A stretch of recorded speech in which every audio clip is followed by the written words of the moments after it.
Tonight's show is presented by Glenn Smith Chevrolet GMC in Opelika. Get ready to smile.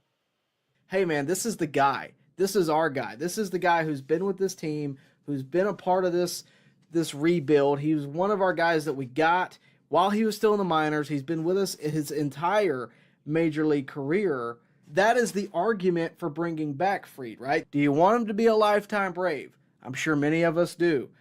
He's a postseason legend for the Braves already. And out of all of the arms we've raised over the years, I throw it back to Fulton Navich, Sean Newcomb, Tookie Toussaint, Michael Soroka, name your pick. He is the one guy out of all of them that has hung around and is still here pitching at a high level. The only one.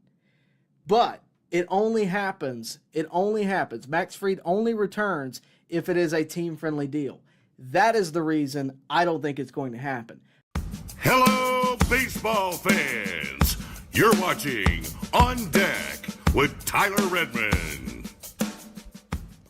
All right, I think the technical problems are over. I hope, I pray, I think we're good to go. We are weather aware here in Columbus, and Lord, it has showed tonight. Third time's the charm. We are here. I don't think we are going anywhere. At least that's, again, the hope. But again, thank you for being here. Thank you for hanging with us if you have. I'm sure I lost a good amount of viewers with all of the technical problems. That's neither here nor there. But I will say thank you to all those that are still with us. We have a lot to talk about. We're just going to start from the beginning. Max Fried. This is one that a lot of people saw coming, including myself. You saw in the short that I started the show with. I did not think he would return to the Braves, and I was correct. This is one that I wish I was wrong about to some degree, but it's one that is here. Max Fried signs an 8-year, $218 million deal. He will be going to the New York Yankees. If you're wondering, that would be a $27.25 million a year, which is higher than anybody amidst the Braves right now. No surprise, Max Fried, we knew, was waiting till free agency. We knew he was going to demand a high amount of money, rightfully so. He's earned it. He's waited. This is the right way you go about things if you want to be paid. And Max Fried, of course, did. Again, 8 years, $218 million. And I said this earlier, after the Yankees missed out on the $800 million deal of Juan Soto, you got to think they felt like, hey, we need to do something. Whether or not it's, going to be a big bat or not, we need to do something.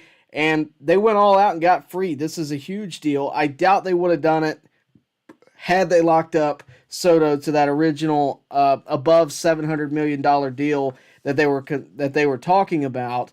But then again, here we are. Contracts still continue to go up. Soto's is what it is. If I'm a Mets fan rather, I am excited in a way. I'm also disgusted with how much money they're spending on one player, but that's just me. In terms of Fried, other potential suitors were the AL East rivals Red Sox, as well as the Blue Jays. So this is pretty interesting. Max Fried going to the Bronx. We all thought he was going to go to the West Coast. I know I thought he was going to go either to LA, to either the Dodgers or the Angels, or maybe even a team like Arizona, maybe even a team like Seattle, somewhere where he would be closer to home. I really thought the favorite would be the Dodgers. I've said that. He grew up a Sandy Koufax fan. Freddie's with the Dodgers. You just assume that's where he might go. Turns out he's going to New York, which is just as just as willing to spend money as the Dodgers are, and they proved it with this deal. This is not one that, unlike the loss of Dansby Swanson, unlike the loss of Freddie Freeman, that I think we're upset by. It's kind of one like, yeah, it's going to hurt, but it's not one that we didn't see coming. We did not see Freddie Freeman coming. We did not, it was half and half with Dansby. I kind of thought he would leave. With Fried, I don't think anybody expected Fried to stay. I think we were all pretty certain he was going to take off because he has waited till free agency.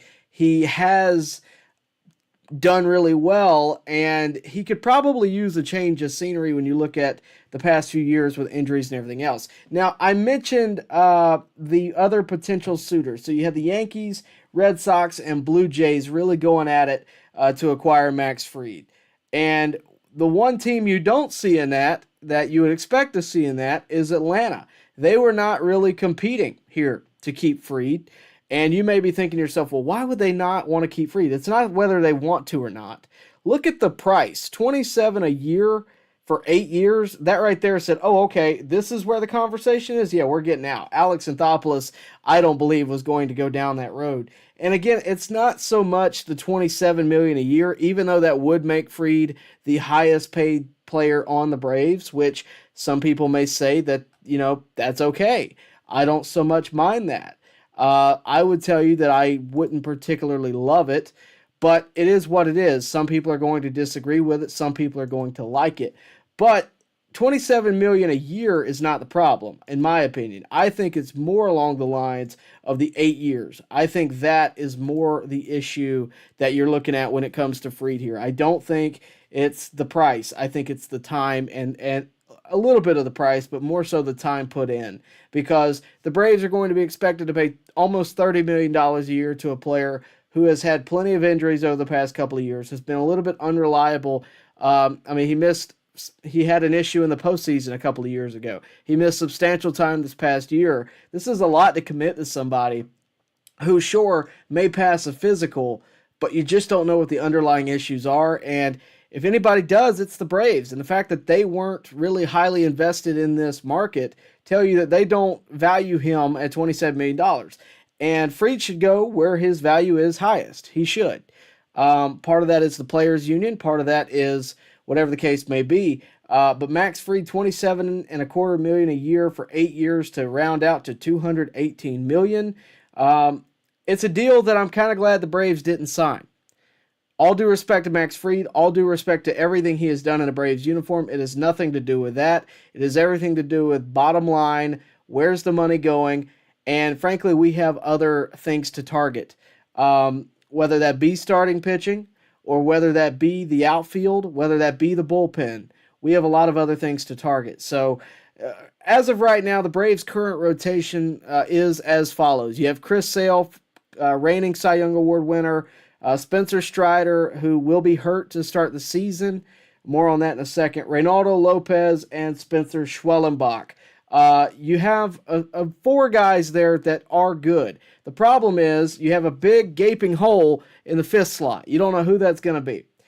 With the loss of Charlie Morton and Max Fried, and even with the temporary loss of Spencer Strider, we don't know when he'll be back. So you have 2 spots, one of which kind of got filled, thankfully, by Spencer Schwellenbach coming out of nowhere last year. We know he's going to be in the rotation. I would be surprised if he wasn't. Now, that said, the temporary fix for Strider, everybody's going to point to that and make that a bigger deal. I'll tell you how the Braves are going to go about that. They're going to give A.J. Smith-Shawver, Bryce Elder, Ian Anderson, Hurston Waldrop, Alan Winans, and Dylan Dodd. They're all going to be competing in spring training for that slot. That's your trial run, right? Maybe if you show us that you can compete at the big league level for a substantial amount of time, maybe while Strider's gone, then we'll let you hang around. That's what that is. And I don't mind that because there is talent there, right? Bryce Elder is a former All-Star not that long ago. A.J. Smith-Shawver, I think, is a future starting pitcher every 5th day. There is talent there. Ian Anderson pitched in a World Series game only a few years ago. He's battled injuries since. But it is a little bit of the island of the misfit toys, right? Outside of guys maybe like Hurston Waldrop who just haven't made it to the big leagues yet. You have an interesting dynamic there.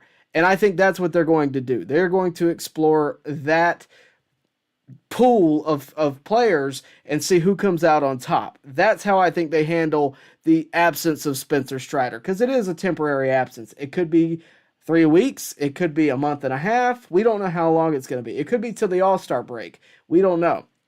Now, whatever that evaluation is, if it's until the All-Star break, they may say, okay, we need to get 2 starting pitchers. But either way, I believe that the Braves are going to sign 1 starting pitcher going into this year through free agency. Now, one of the guys that I thought the Braves could get actually just signed a deal moments ago. Nathan Eovaldi. One of the perks of technological difficulties. Nathan Eovaldi signs a 3-year, $75 million deal. He will remain with the Rangers.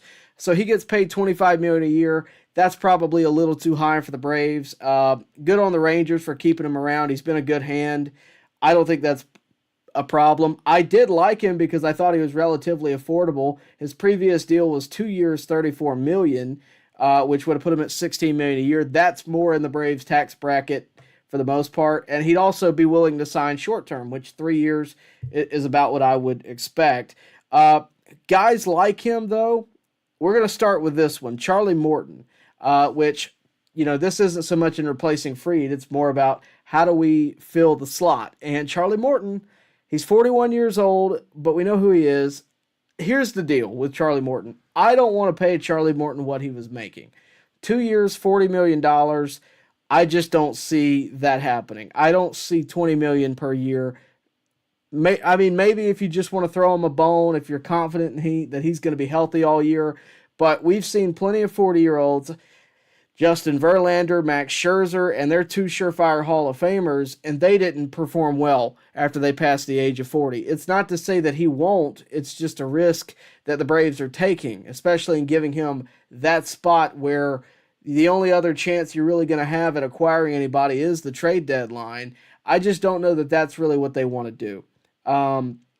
That said, if he's 41 years old and he realizes, look, I can get one more World Series, and he's willing to take a $10 million deal, I think you go for that. Other guys, this one I really like. Jack Flaherty. He's currently with the Dodgers. His previous deal was 1 year, $14 million. He's earned a longer contract. He had a really good year, 3.17 ERA with the Dodgers, 13-7. Obviously coming off a World Series. I think he's earned longer than 1 year for sure, but I wouldn't pay him for more than 3. And I would keep it below $20 million if you can. That said, finding somebody, I say below $20 million, that's per year, not in a 3-year deal. I think if you get Jack Flaherty for $60 million for 3 years, you're happy, because that's going to give you Chris Sale, Jack Flaherty together, and Spencer Strider for some substantial time, and Spencer Schwellenbach and Reynaldo Lopez could potentially be your 4th and 5th guys. But you could also rotate who you may need in and out of that section as well. Either way, those are a couple of guys that I like. Corbin Burns for the Orioles, previous deal, 1 year, $15 million. He's looking to cash out. He's 30 years old. This is his real last chance to get a big deal. I don't think the Braves are going to be able to acquire a Corbin Burns as much as we would all like to get a Corbin Burns. I don't see that happening. Another guy that is on the outskirts of this conversation, a guy that we haven't talked about really at all, and rightfully so. He's never been in the big leagues. Hiroki Sasaki. He was a star in the 2023 World Baseball Classic, if you remember. In 4 years in Japan, 2.02 ERA, 11.4 strikeouts per 9. Look, he wants to play for a small to mid-market team. This is the rumor going around. If that happens and you can get one of the higher rated international stars, probably the most wanted international stars, if you can get them at an affordable rate, why not? And the reason he's looking for a small to mid-market team is he wasn't a big fan of the Japanese media, the crazy media. He's not a fan of that. He doesn't like it. Now, does that translate to dollar signs? Does that translate to, yes, I want to play for a small to mid-market team because I don't want to deal with the media, but I'll also take a small market deal, because those are two different things. And if he's not willing to do that, I don't see that happening. I certainly don't see it happening with the Braves or the Brewers or any other small to mid-market team. I just think that's a lot to ask. Now, if you can get him for, again, an acceptable deal and you can get him long-term, I think you go for it. I think you go for it. Walker Buehler. Walker Buehler is another just interesting case. He has not been signed yet. I'm going to just be candid. He was not good this past year at all. He was 1-6 with a 5.38 ERA. But this is a guy who's had talent before. We've seen it. We're well, we are well informed of who Walker Buehler is. He was a Rookie of the Year candidate with Acuna in 2018. He is also the man that Acuna hit the grand slam off of, if you remember, in the postseason that year. I think a change of scenery could help Walker Buehler. I think going to a team who actually just took a guy from being injury prone to a Cy Young Award in Chris Sale could be beneficial to him.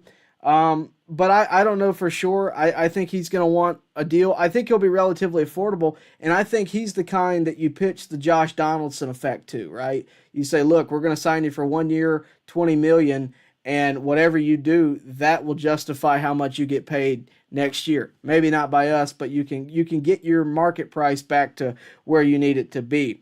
Number 8, Michael Lorenzen from the Rangers. Previous deal, 1 year, $4.5 million. You talk about affordable. Michael Lorenzen is affordable. He was 7-6 last year with a 3.31 ERA. Didn't have a lot of luck in the win column, but his ERA speaks for itself. I think that could be interesting.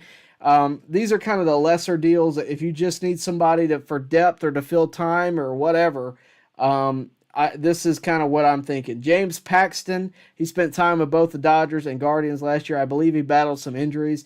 He was 9-3, 4.40 ERA. He is with the Boris Corporation, which is going to turn the Braves off.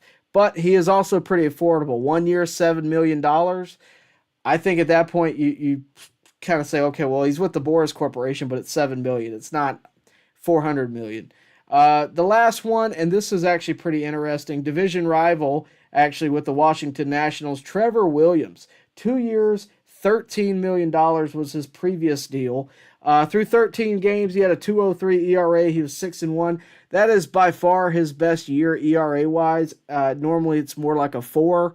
Record-wise, 6-1, tough to say. He normally pitches double the games. But in terms of pure stats, it was his best year, but it was also through half the start. So keep that in mind. The point of this conversation, and really with Max Fried, is, and with the Braves starting rotation, is that there are guys out there. There are guys. I mean, I spent 10 minutes looking for guys. I mean, it really wasn't hard. Even if you just went and got Morton, your rotation would be Chris Sale, Spencer Strider, Reynaldo Lopez, Spencer Schwellenbach, and Charlie Morton when everybody's healthy. That's not that big of a fallout coming out of last season, right? You didn't have Strider last year. You basically switched Strider and Fried out, which one's better, I'll let you decide, but they're pretty equal in terms of just resume. In terms of the 5th spot, you go from having Reynaldo Lopez, it's pretty much the same. You would keep it. And I don't think our starting rotation really had much of a problem last year. So it's not a bad thing to go get Morton. I just am concerned about the age. But even if you only did that, you'd be fine. If he pitches fairly decently, if he has a sub-4 ERA, you're pretty much okay. I think beyond that, I mean, look, Corbin Burns, Jack Flaherty, Roki Sasaki, Walker Buehler, Michael Lorenzen, James Paxton, Trevor Williams. And guys, this is just the free agent market. We're not even talking about the trade market. The point is there are guys out there, and I believe Alex Anthopoulos is shuffling through the papers just like I am to see who it is that the Braves want to acquire, who it is within the organization that they may want to give a shot, because I do think we are going to have some competition to find out who's going to fill time in the starting rotation at the beginning of the year to get Strider time to heal up. I do think that's a thing. But I don't think that they're going to go out and spend big money. If they were, they would have paid free. That's my opinion. When we get back, we got some other things to talk about. And, of course, get your comments in. We're going to answer as many as we can. And remember to super chat. Those get priority. They help the channel. You might help us not have Wi-Fi problems anymore if you super chat. Just saying. But when we get back, we're going to talk about a few other topics around Braves country. And, of course, whatever you guys want to talk about. We're hammering down high prices at Glenn Smith GMC in Opelika. New full-size GMC Sierras discounted up to $12,000 off. GMC Terrains with a roomy cabin and pro safety discounted up to $7,250 off. Enjoy the holidays with no payments until springtime. Choose from 600 new and used vehicles on the lot or on the way. GlennSmith.com. Get ready to smile.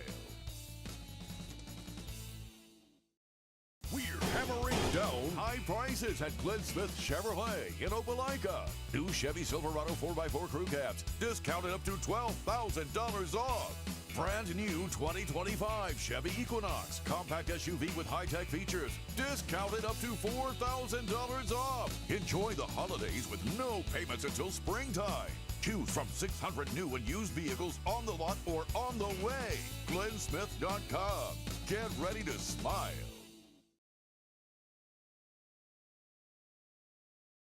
Welcome back, everybody. Got an interesting topic I wanted to talk about tonight, and really, now that Willie Adames is off the market, I wanted to talk about this. I came this close to going live the other night. Now that he has signed the big deal to move on from the Brewers, where do we sit on the shortstop conversation, right? Where do we go from here? Is the shortstop conversation still a thing? Is it over? Tell me. I want to know from you. Are we done looking for a shortstop? Have we settled on the fact that Orlando Arcia will be the shortstop in 2025? I will tell you that I settled on it quite a while ago. And I heard the conversations about Willie Adames. I did not think the Braves would be anywhere near those conversations because I knew he was going to get paid very well. The Giants gave him a $182 million contract. Now, you might be looking at yourself and going, well, Tyler, $182 million is not all that much, especially when you think that it's over 7 years. And look, I don't even know what the average annual value of it is. I want to say it's around $30 million, something along those lines. I don't need to know what it is. What I know is it is significantly more, almost 10 times more, what Orlando Arcia is making per year. And you may be sitting at home thinking, well, Tyler, Orlando, as much as we may love him, doesn't have a good bat. At least didn't in 2024. I don't disagree with that. But what I will say is he was an all-star in 2023. And who had a great bat last year that wasn't named Marcell Ozuna? Nobody. And the Braves have done things to adjust for that. They've hired a new hitting coach in Tim Hires. They've gotten rid of a hitting coach in Kevin Seitzer. Whether or not you agree with that or not, I don't even know that I do. They've done things to combat the hitting problem. But to completely say that the hitting problem was around Orlando Arcia and not the multitude of injuries and the lack of performances out of Matt Olson and Austin Riley when they were healthy, I think is a bit ignorant. I don't think it's fair to criticize one guy and say that we need to find a new shortstop just because he's your 9-hole hitter. He was meant to be the 9-hole hitter. What does he give you that is so beneficial? He gives you the ability to have a decent shortstop with a decent bat with really good defense, and you can go purchase elsewhere. You can go fix other aspects of your team because you're not spending money at shortstop. So many teams have shortstops that are signed to $182 million deals or beyond that, right? Look at Trey Turner, look at whatever. Very few teams have a guy, defensively at least, as good as Orlando Arcia for $3 million a year. It just doesn't happen. It just does not happen. I don't think he's the permanent solution, but I definitely have thought all offseason long that Orlando Arcia was going to be your shortstop in 2025. I didn't see Alex Anthopoulos going any other route. Now look, are there better ones out there? For sure. For sure. We're not going to sit here and act like he's perfect.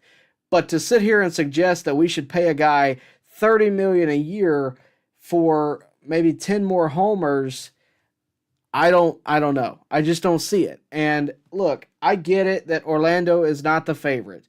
I do think when you get Acuna back, when you get guys, when you have a year that you're not just surrounded with injuries, I think the problems around Orlando Arcia's bat are going to fade away and not be so noticeable. That's my point. It's not that they're not there, because let's be real, they are there.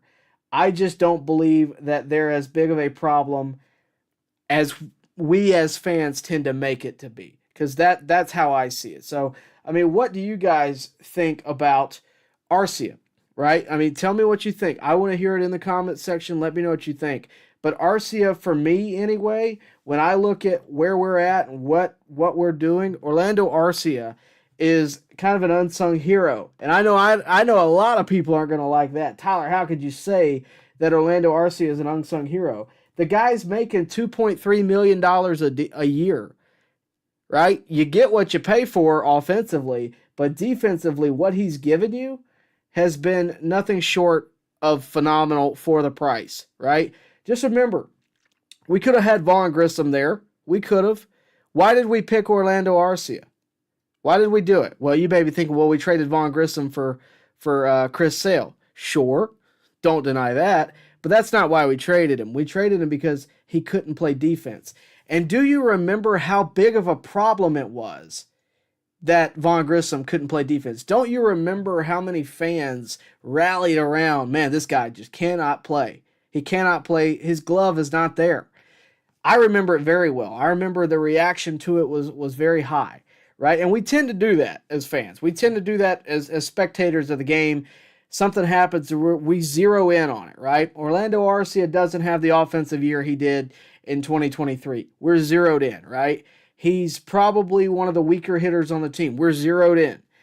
But we tend to miss the overall picture. And the overall picture is nobody had a good year in 2024. Nobody, other than Marcell Ozuna, compared to 2023.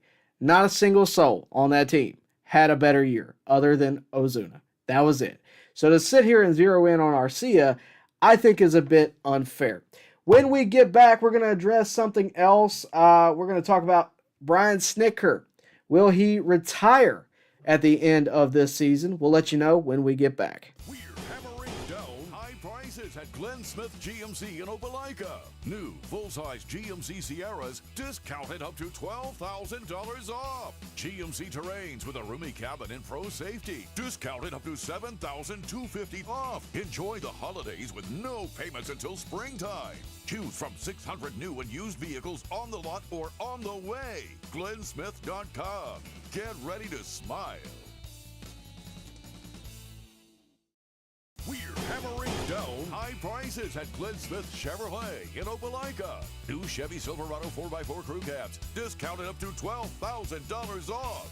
Brand new 2025 Chevy Equinox compact SUV with high-tech features discounted up to $4,000 off. Enjoy the holidays with no payments until springtime. Choose from 600 new and used vehicles on the lot or on the way. GlennSmith.com. Get ready to smile. Welcome back, everybody. This kind of hit the airwaves earlier today, maybe yesterday. It's been a topic that we've discussed before. When will Brian Snitker decide to hang it up? Well, I will tell you this. I don't know. What I do know is his contract is up following this season, right? He was asked about it the other day, and there is real reason to speculate that this season, upcoming season, could very well be his last. It very well could. We don't know for sure. He's had a great run with the Braves. I mean, 40 years, give or take, within the minors. And then, of course, including his time with the Major League. He's had a World Series, 6 division titles. You add them all up, like, the dude's had a great career. I think if he was a younger manager, he'd have a great early resume for the Hall of Fame. He may still make it. I don't know. The manager category is a little weird. But that's neither here nor there. Will he retire at the end of next season? That's up to him. We won't know.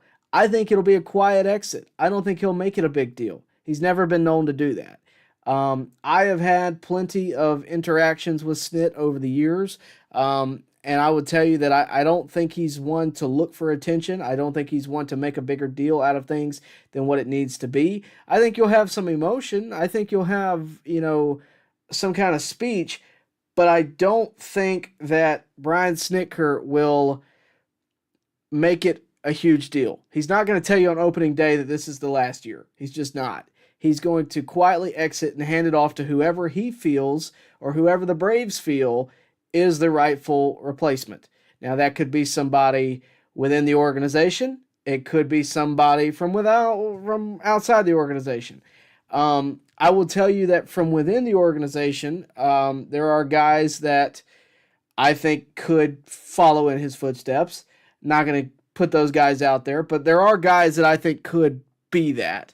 But either way, it wouldn't surprise me if they hire from within. That's what they did with Snit, and it worked. I think you're going to want somebody to embrace the Braves culture, and Snit is a really big driver of that culture. So getting from within, that coaching tree of Bobby Cox down, I think it's important to find somebody either within or somebody that embodies that, which is hard to find. It's hard to find, especially in today's day and age. So will Snit retire after this season? It's tough to say. I think at minimum he doesn't sign a long-term deal. I think he signs a 1-year deal, and it may go year to year after that. He basically said it's up in the air. He doesn't know. We'll see how he feels following this season. But I definitely think he would do everything in his power to leave it in capable hands and leave it in a good spot. I don't think he's going to want to leave it for somebody else to pick up the pieces, right? We've seen a lot of programs, organizations have that happen where somebody has to come in and clean up a mess that's been made before. I don't think Snit's going to do that. I just don't. I think that he's going to try to do his best to make sure that the organization continues in this path that it is on. And hopefully the quote-unquote window is still wide open for Snit to maybe get him one more World Series before he's done. Because here's the thing. Bobby Cox had a long, illustrious career full of ejections and a World Series and division titles, all of that. But if Snit gets 2 World Series, that's one more than Bobby Cox. Snit might get him a statue. I'm just going to throw that out there. Will he? I don't know. I definitely think he's a Braves Hall of Famer. I don't even think that's a question at this point. But will he retire after next season? We'll have to wait and see. When we get back, we got one more topic to talk about, and then we're going to open it up to your comments. Remember, Super Chats do get priority. And in case you're wondering, what are we talking about when we get back? A lot of you guys, I'm sure, have been talking about this over this week. We're talking about the golden at-bat rule, the possibility of the golden at-bat. If you hadn't heard about it, you're going to hear about it when we get back. We're hammering down high prices at Glenn Smith GMC in Opelika. New full-size GMC Sierras discounted up to $12,000 off. GMC Terrains with a roomy cabin and pro safety discounted up to $7,250 off. Enjoy the holidays with no payments until springtime. Choose from 600 new and used vehicles on the lot or on the way. GlennSmith.com. Get ready to smile.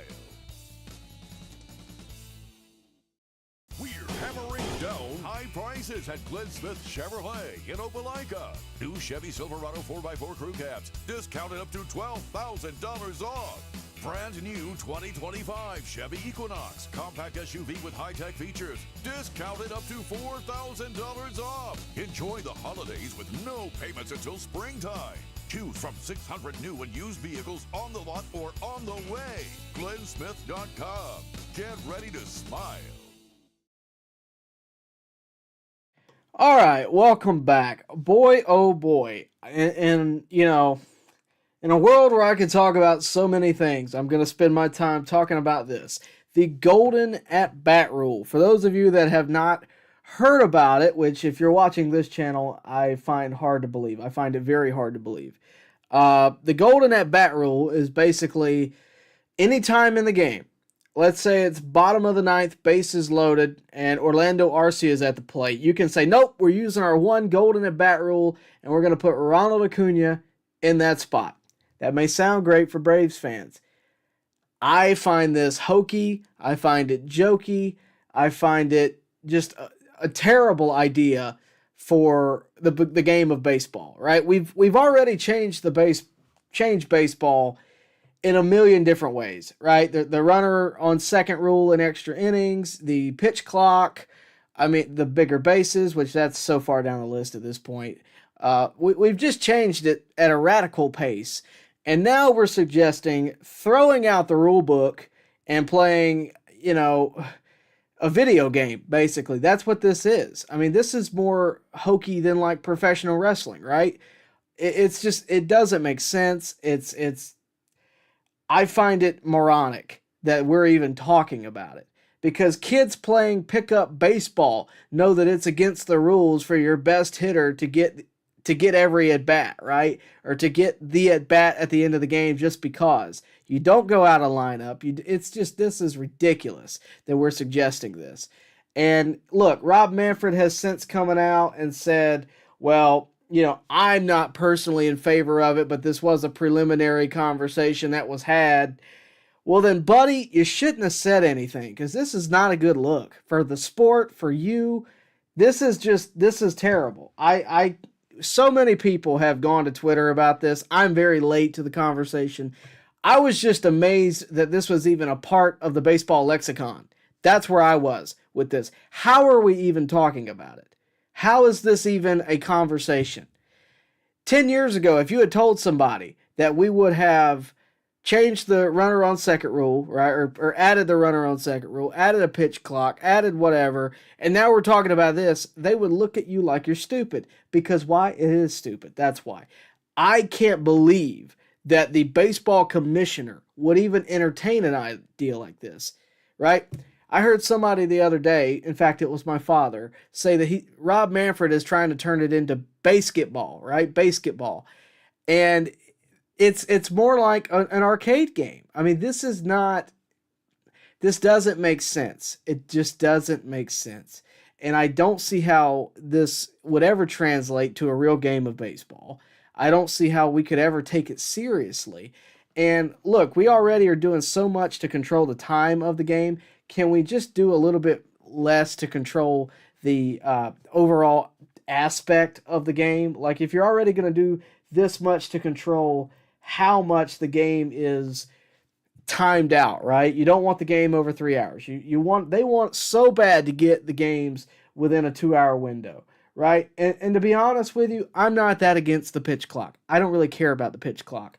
I'm more concerned about the actual aspects of the game, the strategy of the game. That's why the runner on second rule still sticks in my craw. I'm not a fan of it. I've never liked it, and I think it's completely, utterly ridiculous. That said, it's kind of where we are right now, and I hope that the game can keep some of its integrity, but the longer that guys like Rob Manfred are in charge, the less it's going to look like baseball. And that's pretty simple. I tweeted the other day, this is just a short list of moments that would not have happened under this golden at-bat rule. Let's just think about this for a second. Bucky Dent would not happen. He wouldn't have had that at-bat. Bobby Thompson would not have happened. Shot heard around the world would have never happened if the golden at-bat rule existed. Joe Carter, walk-off in the World Series, would not happen. Kirk Gibson, remember that walk-off in the World Series, would not have happened. You mean the guy up there with 2 hurt legs, you think he's going to take a swing? If I can use the golden at-bat and bring another guy up that's one of my best hitters, I doubt it. It doesn't happen. Brooks Conrad, you remember that walk-off grand slam? Would not have happened. You think Chipper Jones wouldn't have had that at bat? Francisco Cabrera, that's a name that I know you Braves fans are going to know. That's the Sid Bream slide. He would not have been at the plate for that. That is just some of the moments. There are so many. Lucky, unlucky heroes or just lesser-known guys having a moment to win the game. It won't happen. And I get it. You want your stars up. You want your guys there that are going to be the guys that are on the posters in the stadium. And you want them to get as many moments as possible. But to artificially create them is ridiculous. It's ridiculous. And I hope that baseball fans and former players and current players do exactly what they did this past week. Every time something along these lines comes up and makes Rob Manfred feel stupid, because it is. I couldn't see the commissioner of the NBA changing the game this much. I couldn't see the commissioner of the NFL changing the game this much, right? There's certain changes that need to be made, right? I think the Buster Posey rule, some people think it's right, some people think it's wrong. That's one that you look at and go, look, for just everybody's pure safety, I'm okay with it, right? It just is what it is. Football, the kickoff rule has changed due to safety. That's okay. You're not changing the complete aspect of the game. Now, if you decide in football, hey, we're gonna just remove 3 players of the defense and give the offense a chance to score at the end of the game in the last 2 minutes of the game. That's what this is like. It's ridiculous. It's so ridiculous, and I pray it never happens to our beautiful sport. And I also hope that Rob Manfred retires sooner than what he said he was going to do. Let me know what you think about it in the comments. Of course, if you have not already, like the video, subscribe to the channel, and hit the bell for notifications so that you can stay up to date with everything going on here at On Deck, and of course, with your Atlanta Braves. When we get back, we are answering your questions. I've been keeping you waiting long enough. Again, thank you all for coming in. I know we had some technical difficulties.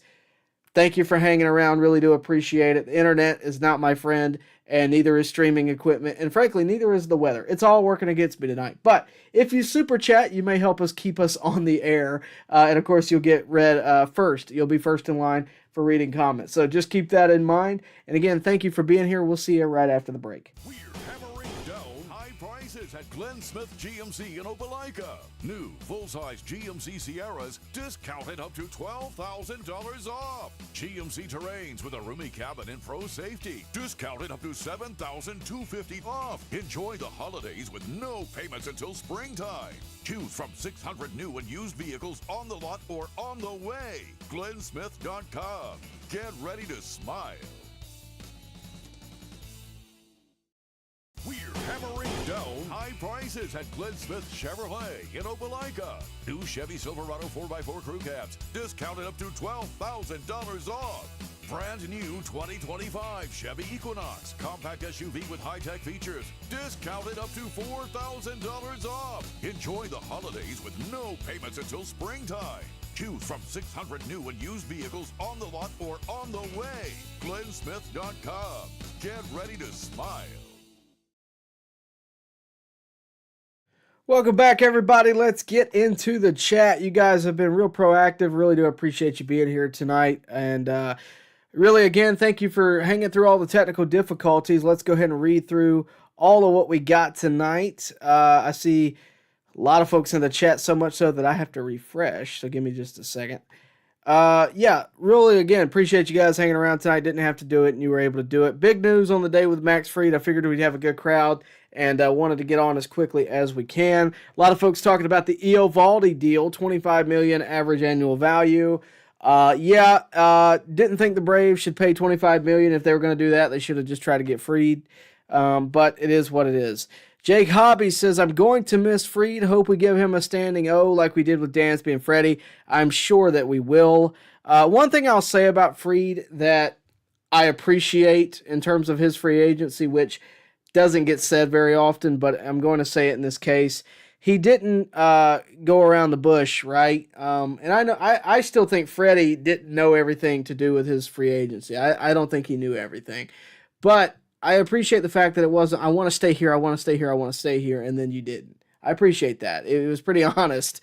He's like, look, we'll talk about it in the offseason, which if you can read between any kind of lines, you kind of know where that's going, right? That's kind of why we were geared up for this. This is not half as emotional as Freddie, maybe even Dansby was, right? Calcurian, man, who are the Braves signing? This is sad. Maybe with Jimenez, the Jays trade Bo. Possibly. I think Bo could be on the chopping block for the Jays.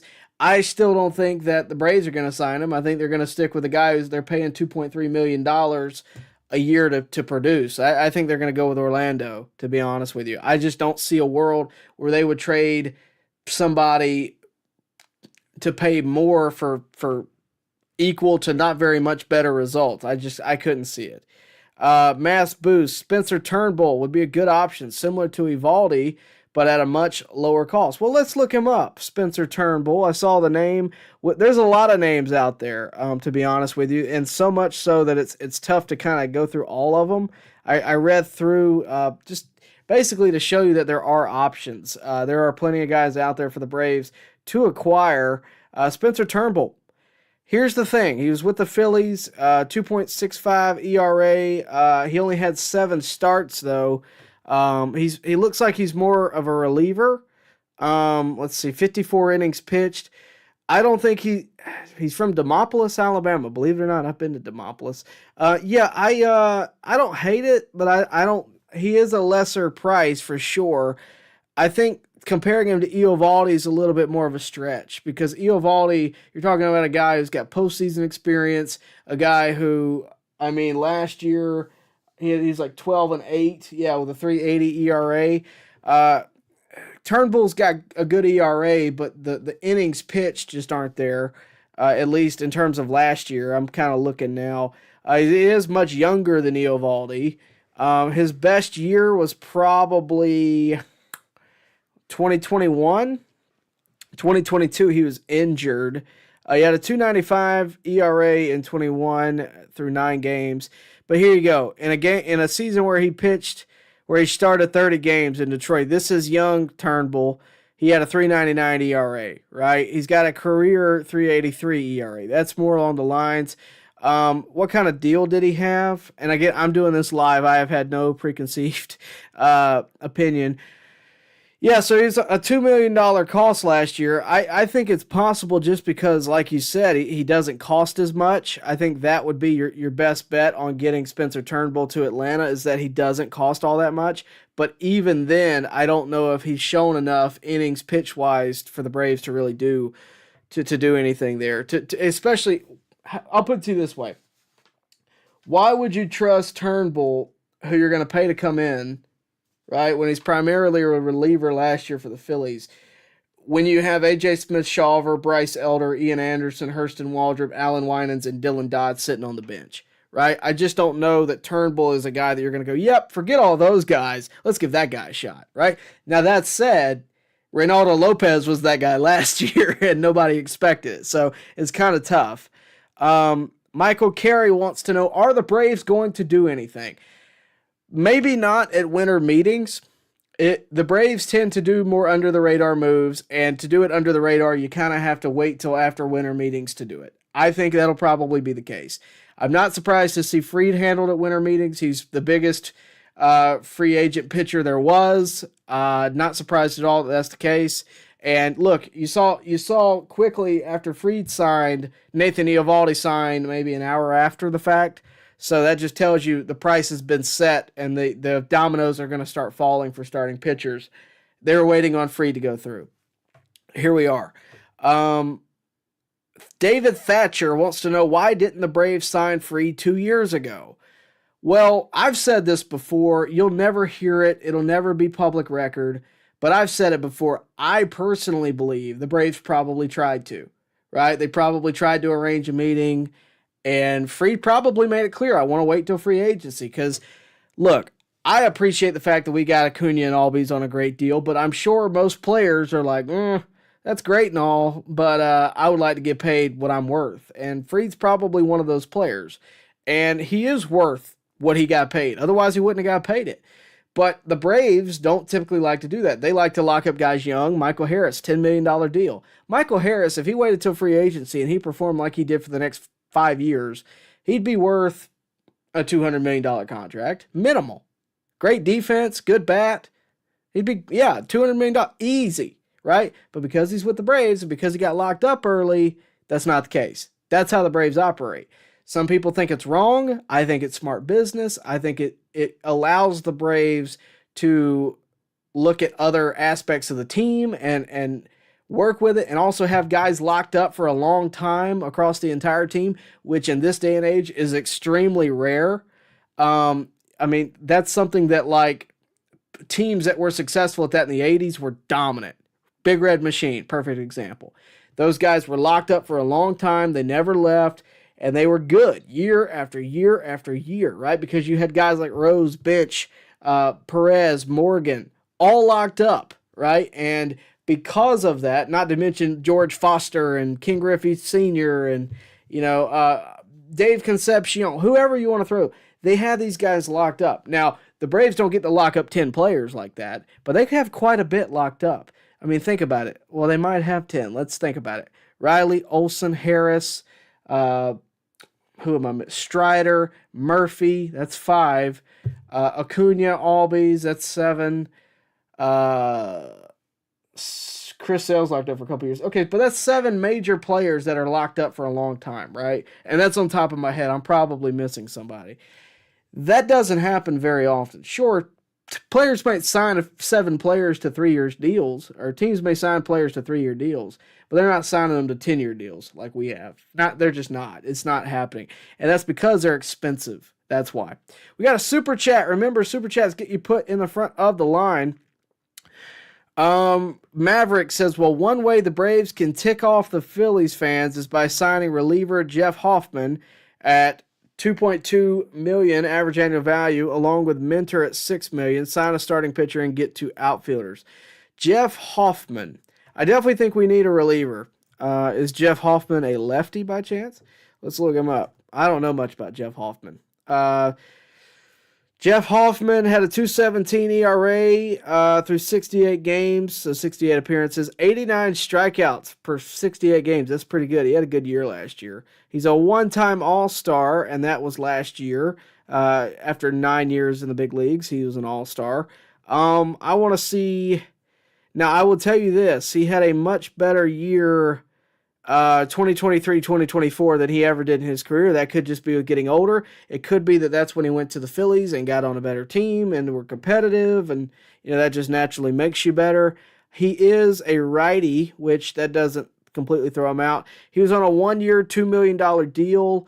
I would be surprised if the Phillies don't pick him back up after a year like that, and you could get him for fairly affordable, I'd imagine. If the Braves could get him, great. That would be a good addition. That's not a bad look. You're going to have a ton of relievers that are available, just like you have a lot of. I think right now we have a lot of starters available. I think they have a ton of starters available right now across the big leagues. The problem is there's a steep drop off, right? You go from a Jack Flaherty or a who else is in that list? Corbin Burns or whoever, and you go from that and Roki Sasaki and Nathan Eovaldi to Walker Buehler, who was 1-6 last year, or a James Paxton, who's 40 years old, or a Charlie Morton, who's 40 years old. There's just a steep drop off, and the problem is pay is a problem too. So we'll see. In terms of Mentor, I think they are going to sign him, but we don't really know what his injury case is. We don't know when he's going to be healed. I don't know how much of a factor he's going to be early on in the season. Two outfielders, I think, is a little excessive because you are getting Acuna back. You do have Harris.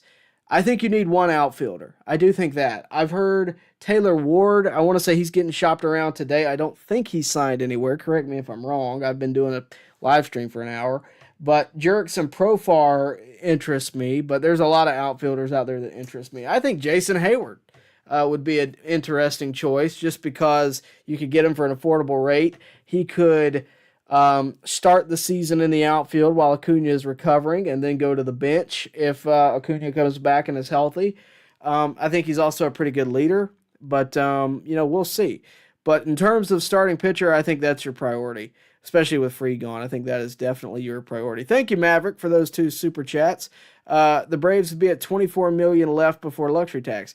Yeah, I mean, I think there's definitely some avenues that they could go, but we'll have to see where it goes from there. Let me see.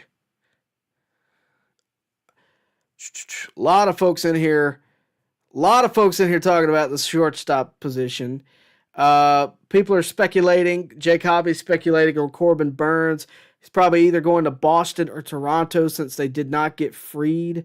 Yeah, probably. You're probably not wrong there, and they're going to be more willing to put in the money, right? Because if Boston or Toronto was in the hunt for Freed, which ended up being $218 million, you got to think Burns is going to be in that same conversation, around the $200 million for 8 years mark, right? Maybe $200 million for 7 years if they don't want to commit that year. So we'll see what happens, but I don't know. With the free agent market the way it is, I don't think Burns is ever going to end up in Atlanta, and I'll tell you why.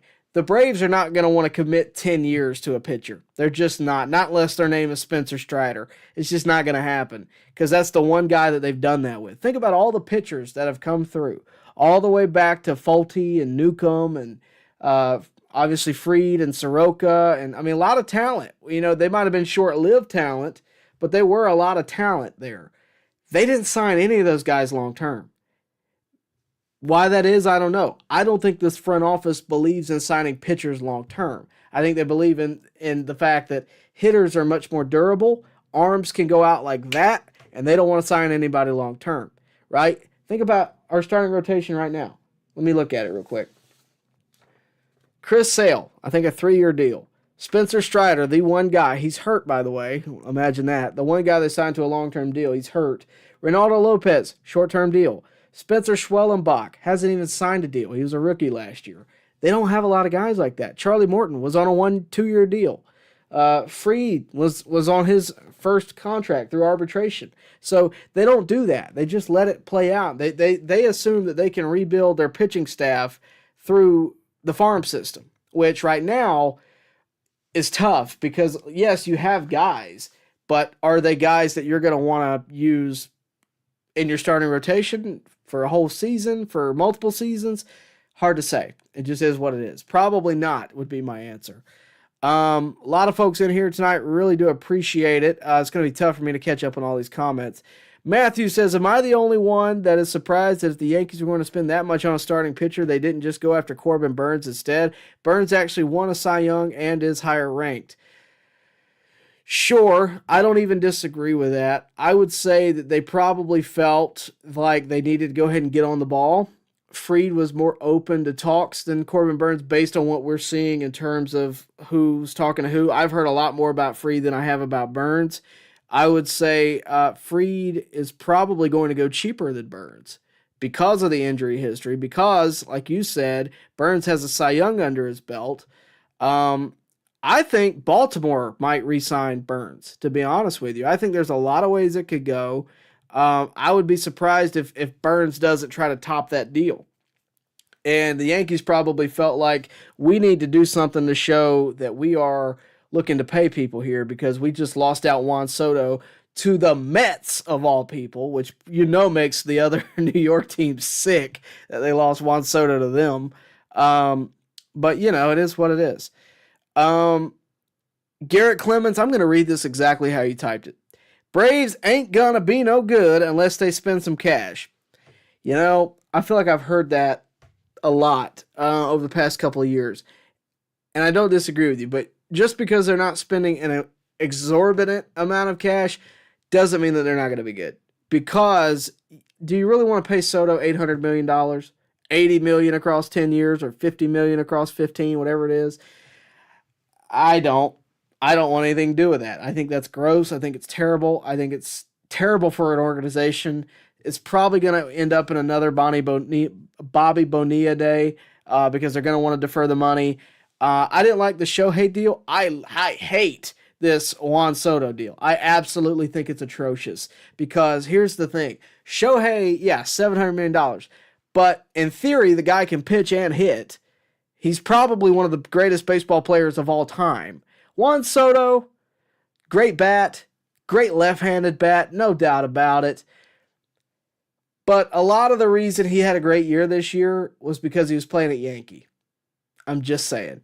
I find it atrocious, to be honest with you. I find it absolutely atrocious.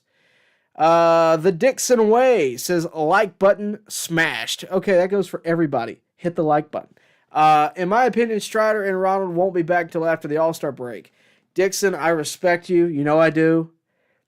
I'm gonna consult a physician. I'm gonna see what he says. I don't know what it's gonna be. It may be the All-Star break. They may have to go get somebody else and run with that. I don't know. I'm not a doctor though, so I don't want to put my opinion out there. Joe Reese says they need to bring back Soroka to shore up the bullpen. We've had this conversation before. I just know it. We need to bring back Soroka to shore up the bullpen. He had a 2.75 bullpen ERA with the White Sox, 39% strikeout rate and a 30% whiff rate on his slider. Look, we have had this conversation. I am not opposed to it. Now, I don't know what the Braves are thinking on it. I'm sure they would love to give him an opportunity. But Soroka is also a guy that they did give every opportunity to, and he just wasn't able to figure it out. Now, would he be better on a team not named the White Sox? Who wouldn't be? I think I would do better on a team that wasn't named the White Sox, to be honest with you. I don't think that's even a question. Will he be beneficial for the Braves to have in their bullpen? I could see it. I could see a very low-cost deal given to Soroka to shore up the pen. I would absolutely love it. That said, I think results would have to come quick because you got to think the Braves fuse with Soroka as much as they may appreciate what he did in his early years and as much as they may really appreciate that he's back and all of that. You got to think their fuse is really short. You got to assume that that's the case, because as much as we all love Michael Soroka, and we do, as much as that's the case, it's business first. So I would love it, but I don't know. I don't think he's a starter. I think he's definitely bullpen, but I don't know. Maverick back again says Jesus Luzardo's average annual value right now is $5.5 million. He is a lefty we can sign. Also, Teoscar Hernandez or Luis Robert. Robert's value has tanked. I would say you're definitely more likely to sign Roberts than Hernandez. Hernandez coming off of World Series Home Run Derby year. He's going to go for quite a bit. Home Run Derby, I know doesn't matter. I'm just saying he's the talk of the town in baseball, if that makes any sense. I just don't see the Braves they don't tend to do that kind of thing. It would be crazy. Robert, he's a free agent in 26. He's not a free agent this year. So this is Luis Roberts, right, that we're talking about. Let me make sure. Yeah, Luis Robert, he is a free agent next year. His value has tanked. He did battle injuries last year and that kind of thing. 224 batting average, 14 homers compared to the year before, 38. Yeah, he could use a change of scenery. I'm sure playing for the white schmucks have, kind of turned him off. But, I just think, I don't know. I don't know that that's really what they want to do. I don't think you're going to go Teoscar. I think you're more likely to go Robert. But I don't think you're going to want to trade anything because you don't have very much to trade. I mean, unless you want to get rid of a Ian Anderson or Alan Winans or something, and the White Sox are stupid enough to take it. I don't know. I could be wrong. I don't think so. Oh, Lord. We got double A hate in here. I'm just going to scroll past that. Matthew says, y'all are talking. Caleb Cooley says, there are still pitchers, Flaherty, Manea, Bueller, others in trades. I think we should wait and see and maybe Profar for outfield. I'm not against any of it. Matthew says, I want the Braves to go after Sasaki. He'll be an inexpensive for who he is because his contract can only go so high since he isn't a free agent, similar to Ohtani's first contract with the Angels. I will tell you, it's unlikely that the Braves, they just don't ever typically go after the international stars, right? We didn't hear them in negotiations for Ohtani. We didn't hear them in negotiations for Yamamoto. They just don't. And part of that is they're not on the West Coast. So that's always a factor. Now, it seems to me like Sasaki doesn't want to go to a high market team, which takes LA and New York off the table. I don't think they would go to somewhere where the media, like Philadelphia, I don't see that being one where he's going to want to go because he doesn't want to deal with media. That's the rumor on the street anyway. I can't verify it. It's just what we're hearing. That said, somewhere like Milwaukee, somewhere like Atlanta, somewhere like Tampa, could work. Mid-market, you don't want to go to Oakland, but mid-market, Seattle, like Seattle's a big city, but the media is not quite as harsh. Atlanta's got a good media base that is fair, and they don't hound you. Now, that said, anytime you have an international star, as a guy who's been around it, you do have an influx of media just naturally. Japanese media follow Shohei everywhere he goes. Or at least somebody does in coordination with Japanese media. It's not just All-Star Game. It's not just Home Run Derby. It's not just World Series. It is pretty much all the time. So I can understand not wanting to deal with that. Some players don't really care. Some players have ways to navigate it. You don't really have a problem and that kind of thing. It seems to me like he doesn't even want to fool with it, Sasaki. He doesn't even want to fool with it. So, yeah, I think Atlanta could work for that. I think the Braves would probably do everything in their power to make sure that the media is kept at arm's length, in a fair way. But I definitely think they would do whatever they could to keep him kind of secured, and after enough questions, all right, he's had enough. They do that. They don't let us just ask questions for a million years. It is pretty fair. Jeff Barry says, I'm glad AA doesn't make stupid deals like signing an injury-prone pitcher for 8 years for that much money. You said it, so I don't have to. Appreciate that. Matthew says, I would take Scherzer over Verlander, but I really don't want any of them. Sasaki is a better investment in my opinion. Because somebody asked, I saw, would I sign Max Scherzer or Verlander? That's tough. I don't know who I would take. They're kind of equal. I would take them.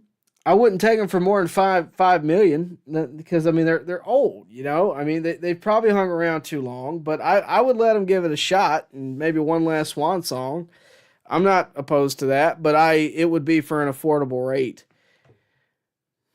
A lot of folks in here tonight. Really do appreciate you guys being here. Joe Reese says, I think Arcia plays out his final season, then depending on how he does, re-sign him or move on. Probably. I mean, because he could have a good year where he may not kill it in home runs, but he could still turn their lineup over and be a fundamental piece. And if he's doing that and everybody's healthy, I don't see a problem. Oh, Lord. The Jock Peterson question. I have gotten this question ever since 2021, every stream, it feels like. Where is it? Caleb Cooley. What about getting Jock Peterson back? Kirby, Mentor, Correa. All right, a lot in that, so let's break that down. I assume you're talking about Kirby Yates, or I'm going to assume. Jock Peterson, I would actually really like. I think we were hoping Kelnick would be something like Jock Peterson, not in terms of personality per se, just in terms of play, and I don't think he was that. Jock clearly doesn't really care where he plays, it seems like. I would love it. I think Jock would enjoy another year in Atlanta, but you know, it's I don't know. That's a perfect storm that I don't know could be replicated, you know, and I don't want look at Eddie Rosario, right? Eddie Rosario, we had in 21, he was phenomenal in the World Series. I mean, all of that, right? And then this past year, it's just not, it doesn't live up to it. I mean, you go from being the guy that, by the way, this is my video on the NLCS from 2021. 3-run homer off none other than Walker Buehler. Braves kill that guy.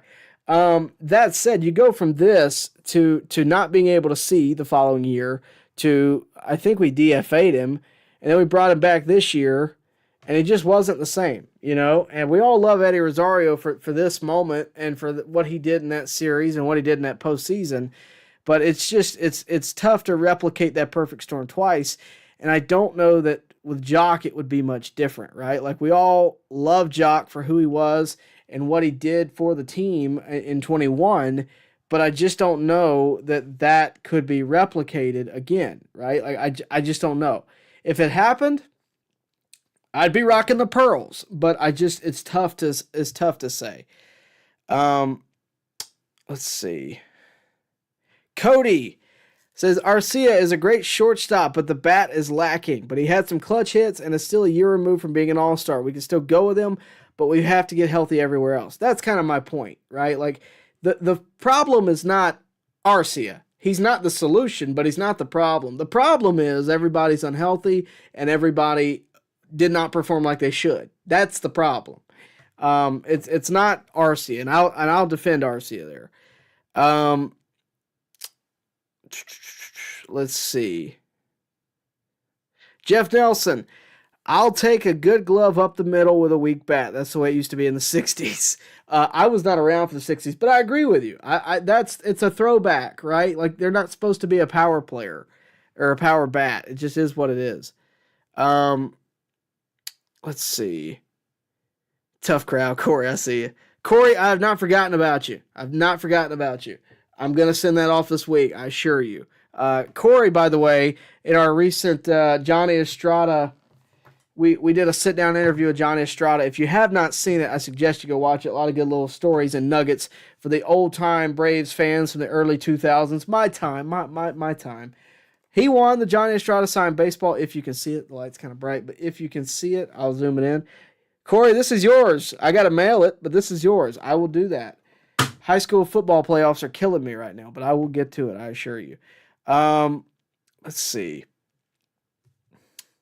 Krusty says, remember, a lot of people talking about the rules they had when they were kids, talking about the golden at bat. It's like something a kid would make up. It's like, That's my point, right? Like you're in the backyard playing baseball and you're down by one and all right, well look. We're gonna use the golden at bat rule and we're gonna bring up, my dad to I mean it doesn't make any sense. It's just could you imagine that when Barry Bonds was around? Could you imagine that? Like it's just it's goofy. It's goofy. JD Snowden, are you related to Edward? He says, mass boost. The Atlanta Braves are going to have to do something if we're going to match up against the Dodgers, the Mets, and the Phillies. Something really, really big. I disagree. I think something really big would happen if Acuna and Strider got healthy. I definitely think that we've got to figure it out, but I don't think we need a $800 million contract or 500. Like it depends what you mean by big. Let's see. A lot of people in here. Yankee Kyle says, Tyler, thank you. Max Fried, he's a great pitcher. Yeah. Congrats. You got him. Hope he works out over there. I mean, really, I wish Fried the best. I have no hard feelings there. I really think I hope he does well there. I don't think he's going to love the short porch. I don't think he's going to like that, but we'll see. Let's see. Jake Hobby says, saw we are trying to re-sign Mentor, but so are the Cubs and Rangers. That's pretty interesting. The Rangers, I think, would be more enticing for him just because he's from Texas. That's pretty interesting because I always figured he'd be an easy one to kind of pull back in. I'm sure he's got to consider his options, but I feel like Mentor is going to be back. I'd almost be surprised. That said, he may kind of look around and go, well, Fried's gone, and, it's just maybe it's time for me to move on. You never know. Either way, we need somebody like those guys to come back in and perform. But yeah, we'll have to see kind of how it goes. I genuinely hope that Mentor will come back. For a selfish perspective, he's a great interview. I really enjoyed talking to the guy, and really enjoyed talking to him in the postseason and all of that. But if it doesn't fit, it doesn't fit. But we'll see. A lot of you guys active tonight. A lot of you guys appreciate the super chats from Maverick. Caleb Cooley asked a pretty good question. When is Kyle Wright a free agent? This year, I believe. Yeah, 2025. Matthew says, the question I really hope and gets answered is my question about David Fletcher being a two-way player. I really want the Braves to have him as a 14th pitcher to save our bullpen during blowouts. Maybe, the Braves are not really ones to go out for the I hate to call it a gimmick, but like they're not really ones to explore new things. And that's one that I'd be surprised with. I mean, if he has like great numbers, they may pull him up from the minors. And I know he had pretty good numbers last year. I don't know about that one. I'd have to I'd have to do my research on it, and frankly, I just haven't. I'm not opposed to it. I think David Fletcher is actually a pretty good infielder. I was happy that we signed him for that. But we'll have to see. Caleb Cooley, who is that guy we signed for a lot of money? I think he was a development player. He's like 16, 17 years old. Oh, gosh. He was an international player. It's like, hang on a second. Braves. And Boris Tavares, maybe something like that. Braves sign. Hang on a second. It's like, and Boris. Give me a second. I'm going to figure it out. It's been a long time since I've heard that name. Yeah, and Boris Tavares back in 21. I have not heard how he's doing, but I was right. And Boris Tavares. Man, you're bringing up names I haven't heard in a long time. Tavares. Let's look him up, see what he's doing. Winter and minor league statistics. He's gotten older. He was born in 2003. He's a prospect of major leagues. If that doesn't make you feel old, then I don't know what to tell you. Because gosh, that makes me feel old. He's 4 years younger than me, and that just doesn't feel right. All right.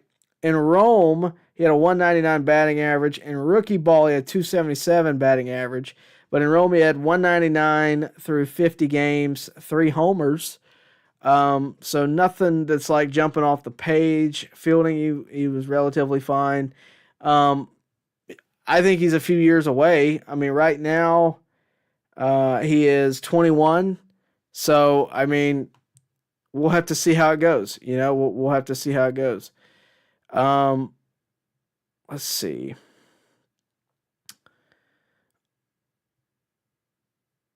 Mass Boost says they probably don't want Nacho because their second best prospect, who's also a top 100 guy, is a shortstop as well. Yeah, I mean, there's a lot of things. I just don't think the farm system is as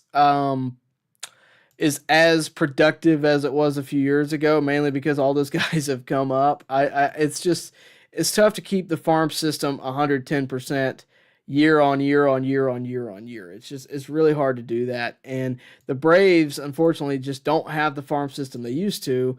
And it kind of just is what it is. So we'll see if it's able to rebuild itself, but it's just kind of, that's where we're at. But we're going to go to a quick break. When we get back, we're going to wrap the show up. So get any last minute comments you want answered in. Remember, super chats, those are probably going to be the ones that I answer if you do them.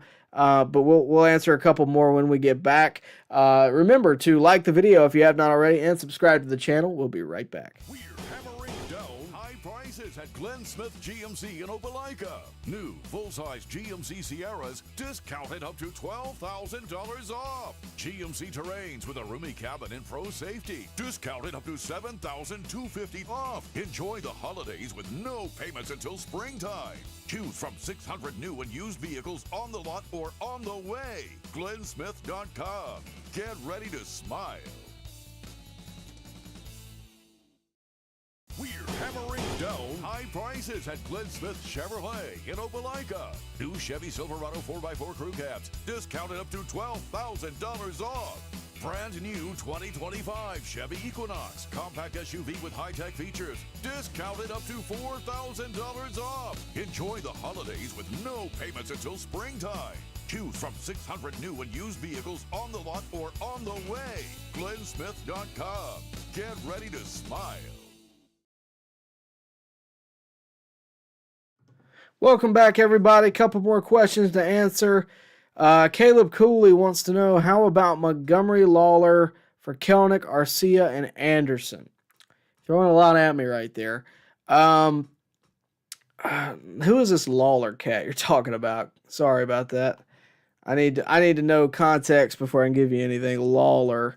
I don't mind trading Kelenic, but I don't know much about Lawler, unfortunately.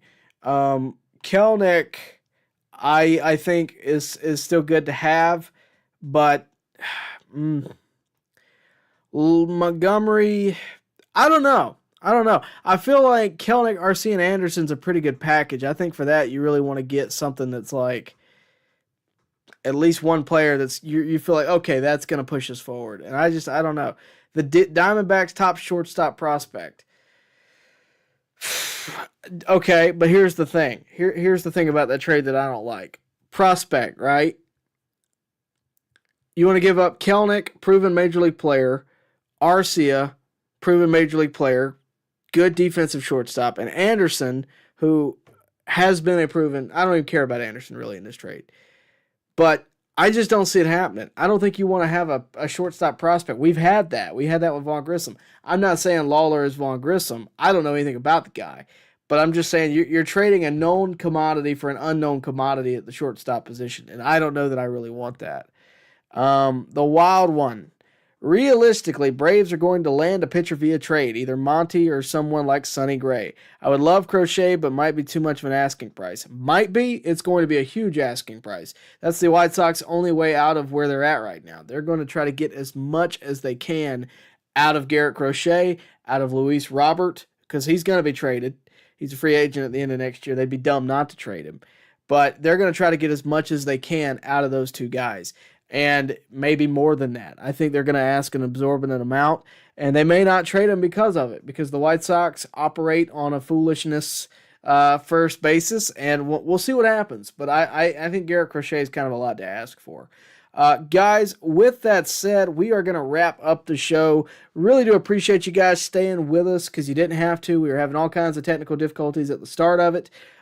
We fixed it. We got it back on. We're not going to have that problem hopefully ever again. We probably will, but I hope not. But again, thank you for staying with us. Really do appreciate that and really do appreciate you guys being here and, of course, all of your support for the show. If you would, do us a favor on your way out, like the video, subscribe to the channel, hit the bell for notifications so that you can stay updated with everything going on here at On Deck and, of course, with your Atlanta Braves. One last time, I want to thank our sponsors, Glenn Smith Chevrolet GMC. If you need a car, guys, do they have some deals for you? Go check them out. I promise you're going to leave there with a smile. That said, guys, really do appreciate it. We'll see you next time right here at On Deck. Hey, man, this is the guy. This is our guy. This is the guy who's been with this team, who's been a part of this rebuild. He was one of our guys that we got while he was still in the minors. He's been with us his entire major league career. That is the argument for bringing back Freed, right? Do you want him to be a lifetime Brave? I'm sure many of us do. He's a postseason legend for the Braves already. And out of all of the arms we've raised over the years, I throw it back to Fulton Navich, Sean Newcomb, Tookie Toussaint, Michael Soroka, name your pick. He is the one guy out of all of them that has hung around and is still here pitching at a high level. The only one. But it only happens. Max Fried only returns if it is a team-friendly deal. That is the reason I don't think it's going to happen. Baseball fans, make sure you like and share this video and subscribe to this channel. As always, thank you for your support.